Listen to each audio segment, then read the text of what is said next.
Tout ça a commencé par une idée folle. Hey, ça serait-tu pas le fun de transformer cette rivière d'asphalte en un beau jardin verdoyant? Le rêve a rapidement rejoint la réalité lorsqu'on a dû faire des travaux tôt au printemps cette année. Pour nous, la première étape suivant les travaux était d'aménager le chemin entre les bâtiments. Ce sont des duplex. Plusieurs personnes passent à cet endroit par jour. C'est donc important que l'espace soit pas boiteux et qu'on ne s'enfonce pas dans les tonnes de terre qui ont été ajoutées là.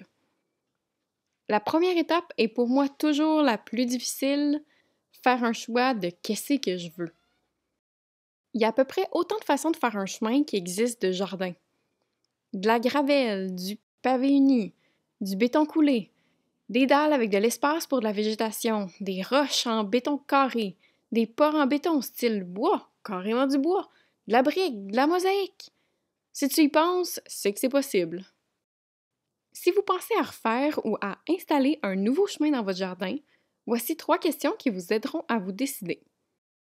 Quel est le style des bâtiments avoisinants? Quel est le style de votre jardin? Et quel est votre budget? Le style des bâtiments. Un chemin devrait gracieusement s'immiscer dans votre environnement. Regardez votre maison, celle des voisins directs et celle du quartier. Votre demeure est-elle moderne, à l'américaine ou plutôt éclectique?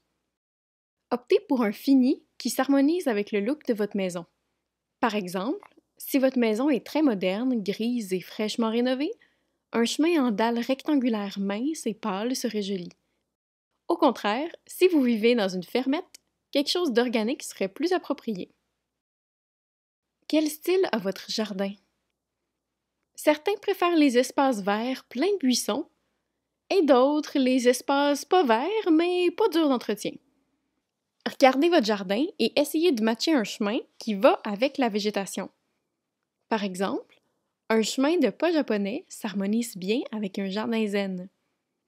Un chemin de gravier avantage bien les jardins français très ordonnés. Quel est votre budget? Les idées de grandeur, c'est bien beau, mais c'est décevant de se faire un beau plan de chemin pour finalement découvrir qu'il est beaucoup plus cher que ce qu'on avait prévu de payer. Vous avez un faible pour le pavé uni? Génial! Assurez-vous toutefois que le prix vous convienne aussi. On parle de facilement 20-25 $ le pied carré pour du pavé uni. En milieu de prix, il existe des dalles de béton vendues en quincaillerie pour plus ou moins 3 pieds carrés qui coûtent 11 $.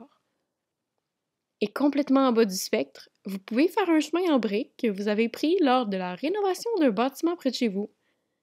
Les contracteurs sont souvent bien contents de vous donner ce qu'elle est finir au dépotoir et c'est absolument gratuit. Notre choix? On a opté pour des pas japonais. Pour définir combien on en avait de besoin, j'ai fait quelques tests en dessinant la taille des pierres au sol. Ça m'a aussi permis de vérifier qu'est-ce que je préférais comme distance entre les roches. Mon verdict? Les roches plus grosses sont selon moi plus jolies, ayant un impact visuel marquant à travers le jardin. Ça a un petit je ne sais quoi d'un peu luxueux. Entre les pas japonais en béton et en pierre naturelle, mon copain et moi préférons l'apparence du naturel. Les fluctuations dans la couleur et dans la texture des roches s'harmonisaient bien avec la brique bigarrée des bâtiments adjacents. La diversité dans les formats me plaisait aussi. Ça fait plus authentique. Ça marche mieux avec mon petit jardin naturel. Autre point non négligeable, quand la pierre naturelle brise, elle demeure jolie. Quand le béton s'accase, ça a juste l'air négligé. On a aussi comparé le prix des pierres naturelles et des pierres en béton. Pour la quantité dont on avait besoin, c'était plus ou moins 800 $ dans les deux cas. Si ça peut vous donner une idée, une palette de 2 tonnes de roches, ça donne cette distance-là, soit environ 100 pieds de long. Pour ce qui est de la pose, j'aimerais bien vous expliquer, mais on n'a pas fait ça dans les règles de l'art, mais pas pantoute. On a simplement déposé les roches directement sur la terre. Cet endroit va être encore meuble pendant au moins 1 an. Ça nous sert à rien de faire une pose solide, ça va bouger de toute façon. Comme toujours, l'important c'est que vous aimiez l'apparence de votre chemin. Vous allez le voir à tous les jours. S'il vous déplaît, il ne s'améliorera pas avec le temps. Prenez le temps dont vous avez besoin pour complémenter votre jardin d'un joli chemin. On se revoit les mains dans la terre, guys. Bye!